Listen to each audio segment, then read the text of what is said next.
Shalom mes bien-aimés dans le Seigneur.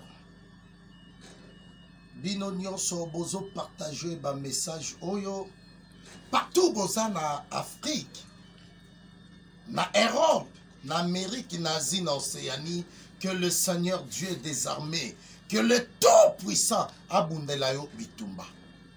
Na lingi kaka na yebisa yo, omoni bato balobaka bayeba yo. Yokanga, mais bien aimé, s'il te plaît, Tsamato Yokanga. Naebi ke message ko soit batu mususu mais qui sa bololonde et bikisaka.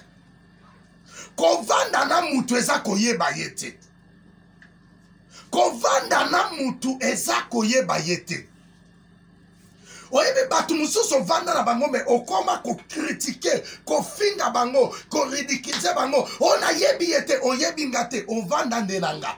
Soko vanda na ngambala moko mbala mibale misatela kisite koyebinga. Mutu ayebi mutu na mozindo, ayebi mutu na ena profondeur a kritika kayete. Mutu ayebi mutu atonga kayete. Bato batonga kayo bayebi yote.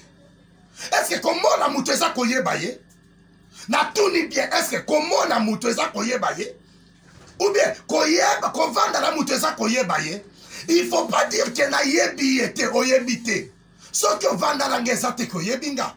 Ce que mon nangeza te koyebinga. Le passé à Moutouana oyozo critiqué. Le passé à Moutouana oyozo ridiculisé. Le passé à Moutouana oyozo tonga. Tala ce qui va soit le passé. Ba komisango le présent. Bino bo critique à batumsusu. Et à la batumsusu bo critiquer bangote. J'ai bien dit. Ce qui est alaka. Le passé. Batiango le présent. Batumsusu bino bo finga. Bo tonga. Bo yina. Bo kosela makambo. Kosela bango makambute. Ma sœur, mon frère, eza batumusu na vie na yo, ko embrasser bango te.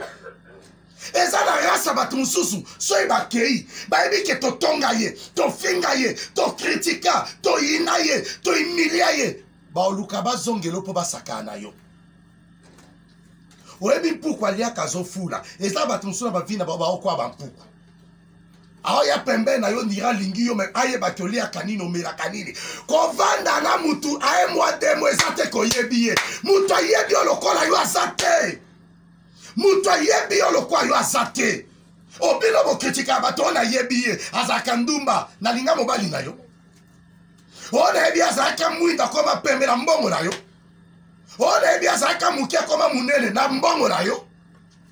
Ona ebi akenda poto asa na eloko te ya yo nini.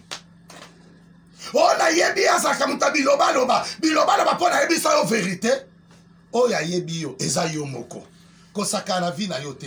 Mais na lingi na profiter une minute. Naza la kata problème moko église l'agneau immolé. Na kosala lelo émission oyo une minute. Naza kata sérieux problème. Il y a opération chaise. Opération chaise oyebi kit ezali ko symboliser trois rôles. Kit ezali symbole ya stabilité.